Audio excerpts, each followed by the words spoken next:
14절에서 16절 말씀까지 아담의 집대손의 누기 이 사람들에 대하여도 예언하이르되 보라 주께서 수만의 거룩한 자와 함께 임하셨나니 이는 무사람을 심판하사 모든 경건하지 않는 자가 경건하지 않게 행한 모든 경건하지 않는 일과 또 경건하지 않는 죄인들이 줄을 것을 한 모든 완악한 말로 말미암아 그를 정죄하려 하시니라 하였느니라. 이 사람들은 원망하는 자며 불만을 토하는 자며 그 정욕대로 행하는 자라. 그에 대해서 자랑하는 말을 하며 이익을 위하여 아첨하느니라. 이스라엘 백성들이 BC 1446년에 애굽에 출애굽을 하는 3개월, 애굽 출발 3개월 때 시내 광야에 이르러서 시내산에 있을 때 하나님께 천군 천사가 되고 강림하시고 모세, 아론, 훌 70인 장로들과 이제 먹고 마셨다 그랬죠. 그 먹고 마시기 전에 출애굽기 24장에 언약을 체계해요. 피를 가져다가 양푼에 담아서 하나님 말씀을 선포하고 백성들이 하는 말이 여호와의 모든 말씀을 우리가 준행하리라. 피의 언약이란 말은 이 약속을 지키지 않으면 이제 우리도 목숨을 내어놓겠습니다. 그 언약을 체결하고 그들이 애굽에서도 많은 이적과 표적을 보고 겨우 이제 3개월 때 하나님도 보고 40일을 채 지나지 않아서 하나님을 버리게 된 사건이 나옵니다. 금송아지 만들어서 이것이 너희를 애굽으로 인도해낸 신이다. 왜 그들은 이렇게 빨리 돌아서게 될까요? 우리 인간도 마찬가지예요. 조속지가 이제 돌아서게 되는데 그 이유가 뭐냐? 여러 가지 많은 이유가 있겠죠. 성경에서. 그중 하나를 사도 바울이 고린도 10장에 쓰죠. 우리는 그들과 같이 우상 숭배하지 말자. 기록된 바 그리고 먹고 마시고 뛰논다 함과 같으니라. 무엇 때문에 하나님을 버렸을까? 먹고 마시고 즐겼다. 이 말 뭐냐면 이스라엘 백성들 애굽에서 하나님 믿고 따랐던 목적입니다. 이게 신앙생활하는데 목적이 다르면 곁길로 가는 거죠. 저들의 목적이 무엇이었느냐? 먹고 마시고 즐기기 위해서. 애굽에 있을 때는 노예 생활을 했죠. 쉴 새 없었고 먹을 것도 없었고 고난과 고통을 당했는데 그들의 꿈은 뭐냐? 먹고 마시고 쉬는 거예요. 즐기는 거예요. 근데 광야에 와서 봤더니 하나님 만나주시고 매출해주시고 쉼도 있어서 먹고 마시고 즐기는 목적이 다르니까 신을 바꿔버렸더라. 오늘은 우리 교인도 대부분 그래요. 말은 천국 이야기하지만 실제는 그렇지 않죠. 이 세상의 삶의 문제를 해결받고자 신앙생활을 해요. 근데 그 문제가 해결되면 떠나가. 요한복음 6장 26절에도 예수님이 얘기하죠. 너희가 나를 찾는 까닭은 이적을 본 것이 아니고 떡을 먹고 배부른 까닭이다. 누가복음 12장 19절에 보면 어리석은 부자예요. 그죠? 여러 해 쓸 물건을 많이 쌓아놨으니 이제는 편안히 먹고 마시고 즐기자. 누가복음 16장 19절에도 한 부자가 됐죠? 자세 고운 뼈를 입고 호화로이 지내더라. 어느 시대나 똑같아요. 예수님께서 마지막 심판 때도 마찬가지로 종말의 때는 노아의 때와 같고 롯의 때와 같고 어느 시대나 동일한 것. 먹고 마시고 즐기자. 먹고 마시고 즐기는 건 죄는 아니에요. 그걸 죄라고 하는 게 아니고 목적이 다르죠. 삶의 목적이 다를 때에 그것이 죄가 되는 것이죠. 예수님 마태복음 6장 31절 32절에 하죠. 무엇을 먹을까, 무엇을 마실까, 무엇을 입을까지 말라. 이런 것들 이방인들이 구하는 것이다. 세상 사람들은 죽으면 끝이라고 생각하고 있기 때문에 그들의 목표는 뭐냐? 이 땅에 돈 많이 먹고 마시고 즐기는 거예요. 그건 당연한 것이죠. 그러나 하나님의 자녀들은 이 세상이 끝이 아니기 때문에 영원한 나라의 꿈을 가져야 돼. 먹고 마시는 것이 아니라. 그래서 여러분들 그의 나라와 그 의를 목표. 우리 신앙생활하는 목표, 교회 다니는 목표. 근데 안타깝게도 우리 모든 교회들 다 그래요. 먹고 마시고 즐기는 거예요. 항상 하나님께 복 받고 우리 상상해보면 나는 아니냐? 그렇지 않죠. 우리가 우연히 100원짜리 로또를 하는데 10억 당첨됐다. 그럼 그 순간 딱 떠올라요. 그게 자기 본질입니다. 뭐가 떠오르겠어요? 방 한 칸 없는 사람은 집 한 채 사야지. 집 있는 사람은 자동차 사야지. 집 자동차 있는 사람 좋은 거 사야지. 전부 먹고 마시고 즐기는 거예요. 안일하게도 변명할 수가 없다라는 거죠. 그래서 사도 바울은 이렇게 말하죠. 육신대로 살면 반드시 죽을 것이로되 영으로서 몸의 행실을 죽이면 살리라. 고린도전서 10장 30절에 먹든지 마시든지 무엇을 하든지 하나님의 영광을 위하여 하라. 100%입니다. 교회에 다녀서 목표가 다르면 끝에까지 가지는 않아요. 다 세상으로 떠나가는. 왜? 자기가 원하는 것을 얻었으니까 더 이상 힘이 필요 없는. 주일반 백성도 마찬가지였어요. 자기가 노예에서 해방시켜줄 사람 찾았고 먹고 마시고 줄 사람 줄 신을 찾았는데 만족함이 된 거예요. 겨우 6개월도 안 돼서 신을 바꿔버렸다. 우리 에녹 당시의 시태를 보고 있죠. 에녹 시대에 에녹의 삶이에요. 에녹은 어떤 삶을 살았을까? 성경 없으니까 그 당시의 사람들을 바라보는 거예요. 에녹 당시는 더 심했어요. 출애굽보다. 에녹 시대에는 사람 1000년 살아. 죽음이 없죠. 또 죽는 사람도 없어요. 그러니까 죽음이라는 걸 아예 생각을 하지 않기 때문에 내세에 대한 생각을 더 할 수가 없어요. 우리는 죽음이 있으니까 죽음에 무슨 세상에 이런 생각을 하면서 살지만 죽음이 없는 세대는 죽음도 생각할 것도 없고 내세도 생각할 것이 없어요. 그럼 무슨 생각밖에 없느냐? 오늘 현실.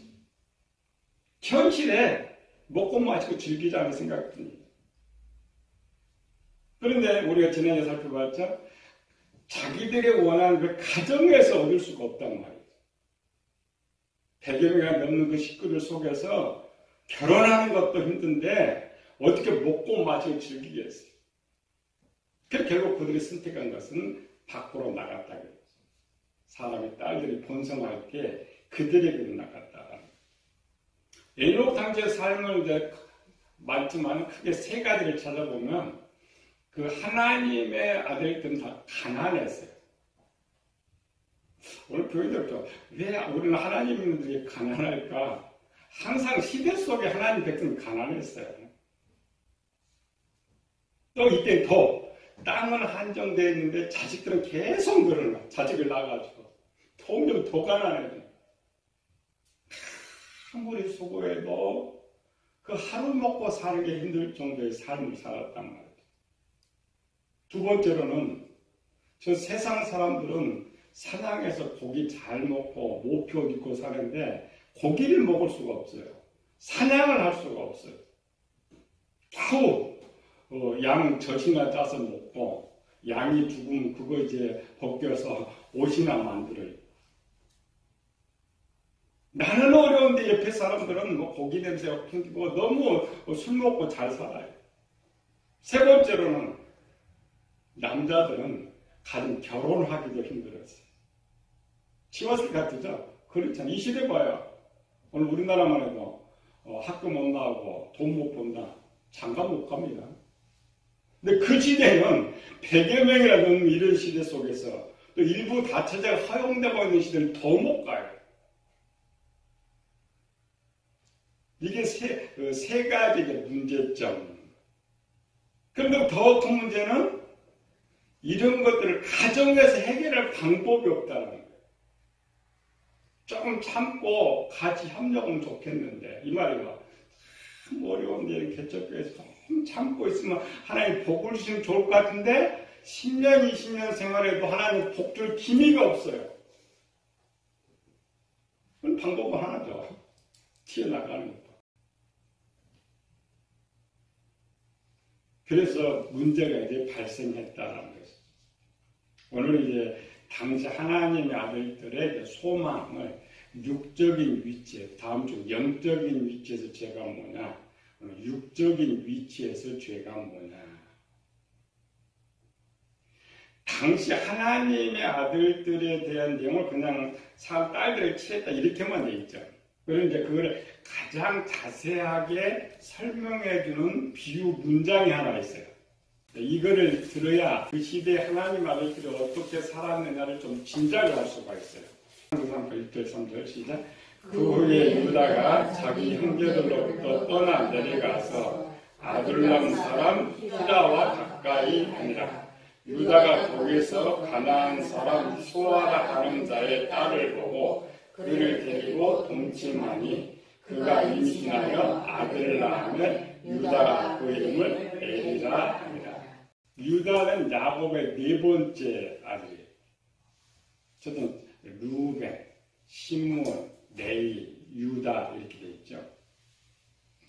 본문의 내용은요, 네 번째 유다가 형제를 떠나서 원주민인 수아라는 딸과 동침해서 아들을 낳았다. 3명의 아들을 낳았다. 이걸 들어야 그 당시 하나님의 아들들 사건을 이해를 할 수가 있어요. 이때 유다의 나이가 약 18살입니다. 18살이면 몰라 우리 고등학교 2학년, 3학년, 사춘기, 한참 사춘기 들었을 때, 그의 형제들은 13명이죠. 남자들 12명, 디나카의 딸 13명. 근데 유다는 넷째로 이제 일을 하는데, 형들이 3명이 있어요. 그럼 내가 네 번째라고 좀 인정을 받아야 하는데, 좀 요셉한테도 취하고, 베냐민한테도 치이고 있어요. 그러니까 유다가 이제 청소년기에 들어가지고 자기 앞을 바라보니까 꿈이 없어요. 유산받을 꿈도 없고 아무 꿈이 없어요. 그래서 본문에는 형제들로부터 떠났다는 말, 가출했다는 말이에요. 18세 정도 때에 가출했어요. 그래서 성경은 형제를 떠났다 그랬죠. 그 당시 가짜가 불평불만 이런 많은 거. 그리고 아둘람 사람 히라는 오늘날 말은 불량배입니다. 그 당시 불량배. 그러니까 집에서 떠난 우리 고등학생이 나가면 누구 친구 사고 있어요. 그냥 다 집 나온 떠돌이 애들과 사귀는 거예요. 사귀다가 수아의 딸은 누구냐? 다들 눈이 많았어요. 같이 어울리지 안 했겠지만 세겜성 사건에 보면 되죠. 디나가 나갈 때 세겜 추장 아들이 디나한테 강간한 것처럼. 그래서 오늘날 말로는 처자를 대다 강간한 거예요. 유다가. 성경 그렇게 못 쓰죠. 자기 역사니까. 그래서 임신을 해가지고 아들을 낳았어요. 그 당시 세겜성 사건으로 보면 반드시 유다는 죽을 수밖에 없어요.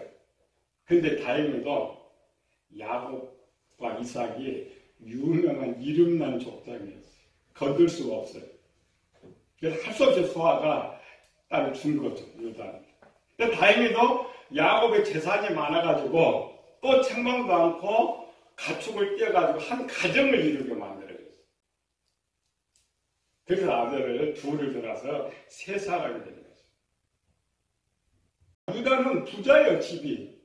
부자인데도 불구하고 왜 이럴 수밖에 없느냐라는 것이죠. 이 사건하고 에녹 시대는 그 1500년 전이에요. 1500년 얼마나 어렵게 살았겠어요. 그 100여 명의 속에서 태어난 형제들 한번 생각해봐요. 유다가 이런 풍족에도 그러할 텐데 에녹 시대는 더 밖으로 나갈 수밖에 없었다라는 거예요. 그래서 이제 유다서가 기록되는 거예요. 에녹 시대는 기록이 되지 않지만 그 시대. 근데 가장 큰 문제는 뭐냐면 그래도 유다는 아버지가 부자였으니까 그래도 재산도 나눠주고 가정도 꾸릴 수 있게 하는데 그리고 올바로 세워졌어요, 유다를. 그래서 유다가 이제 그 시에서 다윗왕이 나오지만 에녹 시대의 아들들이 그렇게 하면 그 부모가 어떻게 해줄 방법이 없어요. 책망할 수도 없고 집으로 데려올 수도 없고 뭐 재산이만 나눠줄 수도 없고 방종할 수밖에 없어요. 왜? 부모가 아무것도 해줄 수가 없습니다. 오늘 우리 믿음의 자 부모들도 마찬가지예요. 요즘 믿는 자녀 가정 중에서 많이 세상으로 떠나가요. 어떻게 할 수가 없어요. 뭐 부모가 돈이나 많다면 돈이라도 하겠는데 그러다 부모는 가난하지 아무것도 못 해주지 자식은 세상 나가지 딱 하나예요. 어제 정말 저들 믿음으로만 살기를 바라보고 있을 뿐이에요. 그게 에녹 시대의 사람이에요.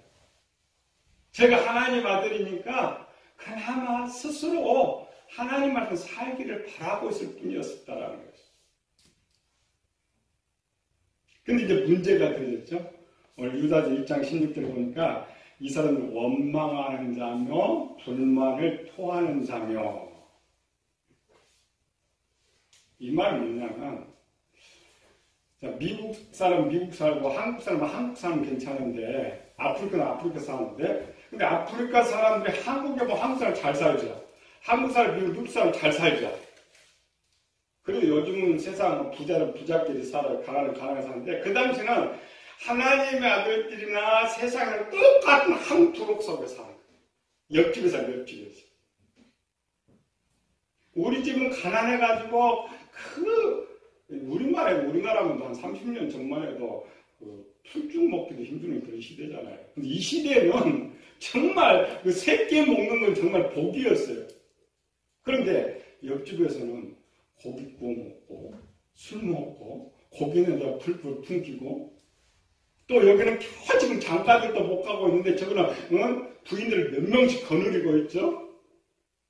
여기는 호닥 해봐야 양가족 이부에 잘 사는 건데 저기는 뭐 호랑이 가죽 입고 모피를 입고 살아.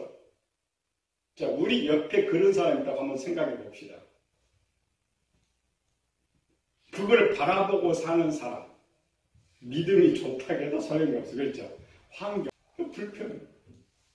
왜 우리는 하나님 믿는다고 이렇게 가난하게 살 수밖에 없어? 왜 이렇게 어렵게 살 수밖에 없어? 불평불만하는 거예요. 가난해요. 장가도 못 가요. 술과 고기도 못 먹어요. 이쁜 아내도 맞아들이지 못해요. 저 아내도 아내 한 사람. 좋은 옷도 못 입고. 그것 때문에 불평불만하는 거예요. 누구한테? 하나님. 대상이 하나님. 우리 교인들 다르지 않습니다. 신앙생활을 오래 하는데 가난이 계속되면 신앙생활을 하는데 항상 불평해요. 항상 원망. 내가 이렇게 했는데 하나님 왜 주지 않는? 그게 이제 도 같은 게 나가버리지만 그리고 불평하고 남아있는 게 나아요. 항상 그런 불평하고 원망하고 살아가요. 그런 이유 때문에 유다처럼 가출해버리는 가족들이에요. 가출하는 거예요. 왜? 여기서 벗어남자. 여기는 내가 열심히 일해도 100년을 먹여 살려야 돼. 떠나가면 내 이런 거 내가 먹고 살 수 있어. 내 마음대로 살 수 있지.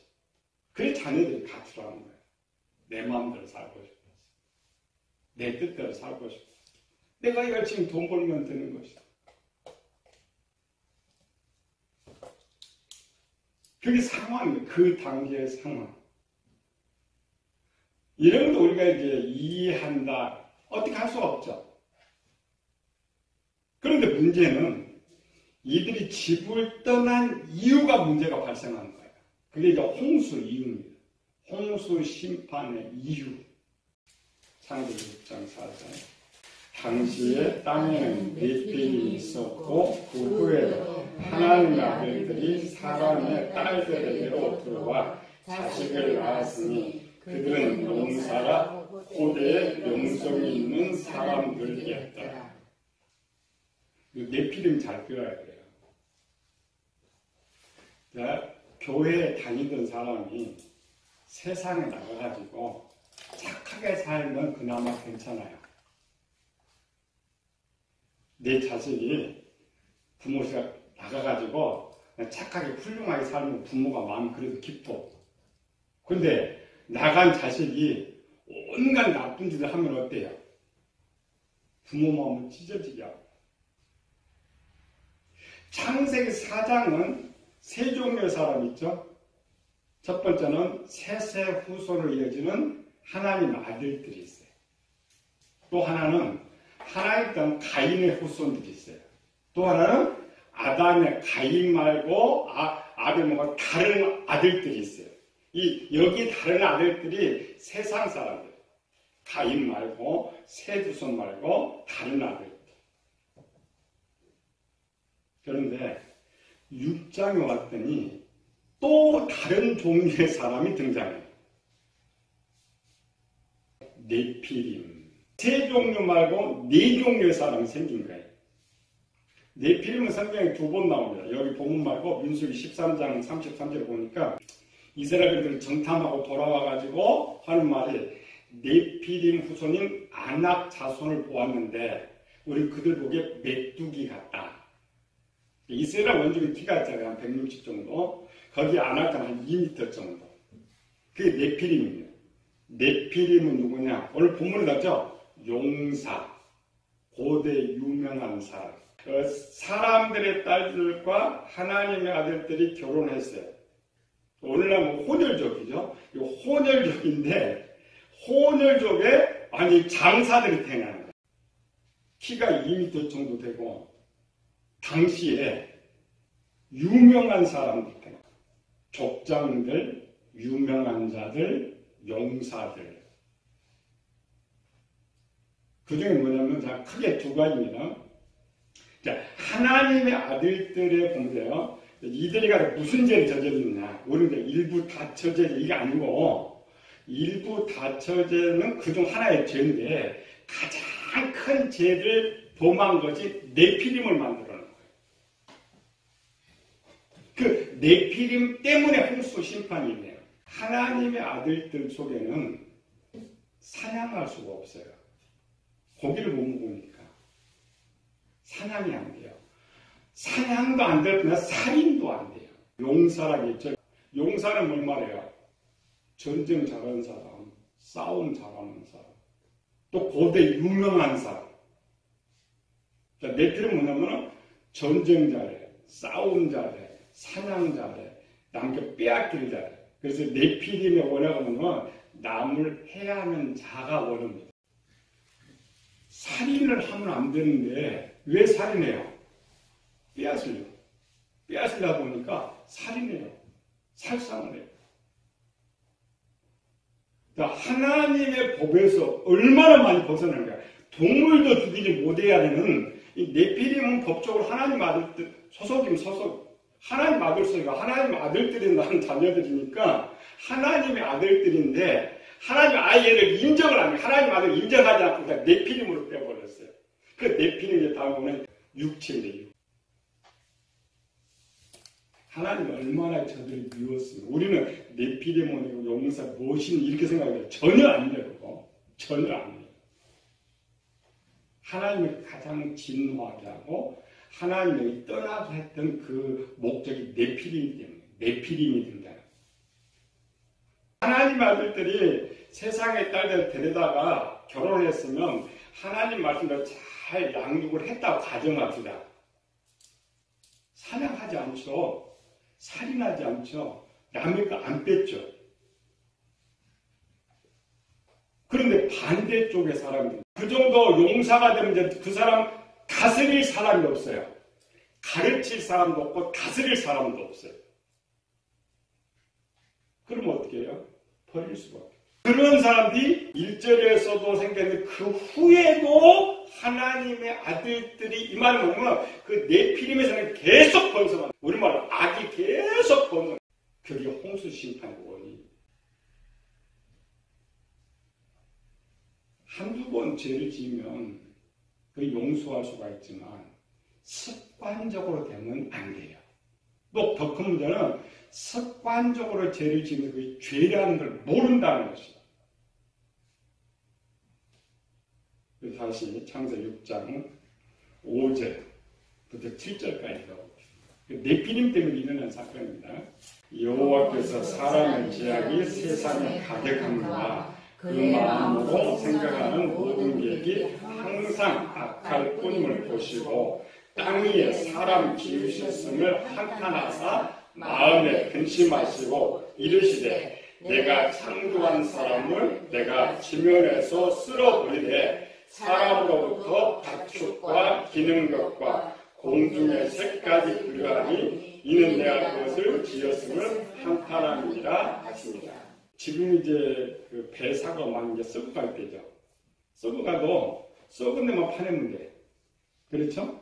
근데 전체 썩으면 버려. 그 말인 거지. 아까 네피림의 속도가 급속도로 번져가니까 하나님이 이제 더 이상 감당이 안 돼. 그래서 세상 홍수 심판을 선언하는 거. 쓸어버려.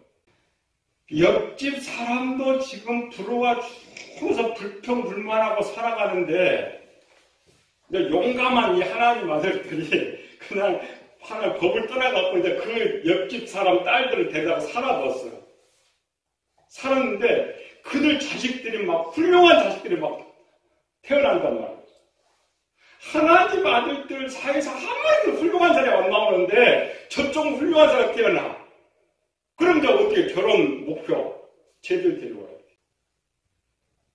순수한 진리가 완전히 바뀌는 거야. 그들 생각이 항상 이게 무슨 생각이냐? 목표. 저들처럼 술 먹고 고기 먹고 좋은 아내하고 네피림과 같은 저 자식들 나가서 훌륭하게 산다는 생각으로 가득 차버려요. 세상을 향하는 생각이 가득 차면 교회에서 설교 절대 들어오지 않습니다. 우리 마찬가지예요. 그냥 아침에 부부싸움만 하도 설교 안 들어와요. 자식 화내고도 설교 안 들어와요. 그런데 이런 생각으로 지금 가득 차 있는데 하나님은 어떻게 하겠어요? 3월 29일 날 청와대 대변인 김일겸 씨가 사표 냈죠. 말은 자기가 하고 아내가 했다고 그러는데 자기가 했어요. 자기가 은행 돈 해가지고 대출한 건데 사람들이 어떻게 아내한테 다 돌리고 그래. 알죠? 자기가 거기 있어서 지금 공직사에서 그러면 아니 쫓겨날까 아는데도 안 돼요. 그게 눈에 당장 돈이 보이는데 그게 복이가 되겠어요? 청와대가 봉급이 얼마나 되겠어요? 이거 놓쳐도 이건 놓쳐도 몇 억이 있는데 그게 사람이 당장 상황이 벌으니까 알면서도 죄를 지을 수밖에 없는 그 습관화예요. 근데 이런 것들이 에녹 시대에도 지금 번성하고 있는데 이제 노아 시대까지 왔잖아요. 5, 600년을 계속 내려다 보니까 그게 죄라는 걸 몰라요. 당연히 습관화되어 있는 거예요. 우리의 모습입니다. 우리가 교회 다니면서 들은 것들은 죄로 하는데 실제 내가 죄를 짓고 있는데도 죄라는 게 모르고 짓는 게 너무 많다. 에녹시는 그걸 우리한테 가르쳐준 거예요. 당신은 성경이 없었죠. 지금 성경을 다 갖다 줬어요. 성령도 우리를 인도해 주시죠. 왜? 스스로 할 수 없습니까? 성령 안에 오신 이유 그 이유입니다. 사람 스스로 할 수 없습니다. 성경 주신 이유도 마찬가지로 스스로 할 수 없습니다. 근데 우리는 성경도 주고 성령도 도와줌에도 불구하고 또 안 돼요. 이게 더 큰 문제죠. 에녹은 성공했다는 거예요. 아벨은 성공했다는 거예요. 우리는 성공할 수 있다는 거예요. 왜? 성경도 있고 도우시는 하나님도 계시기 때문에. 가장 첫 번째 문제가 각오. 물론 에녹은 늦게 이제 돌이키지만 가장 문제는 돌이키는 거, 발견하는 거, 깨달는 거. 우리가 매일 세수에 얼굴만 씻는 것이 아니고 성령께는 마음을 씻어 생각을 씻어내는 거예요. 그 어려운 시대도 그들은 성공을 했어요. 오늘 우리 그 문제는 무엇을 해야 하는 것을 모르니까 더 큰 문제지만 우리가 배우면 알잖아요. 내가 무엇을 해야 할 것인가, 어떻게 해야 할 것인가. 지식이 아닌 실제 행동을 통하여서 믿음의 생에 성공하는 것처럼 우리도 이제 출발하지만 반드시 성공하여서 하나님의 기쁨이 되기를 예수님을 축원합니다.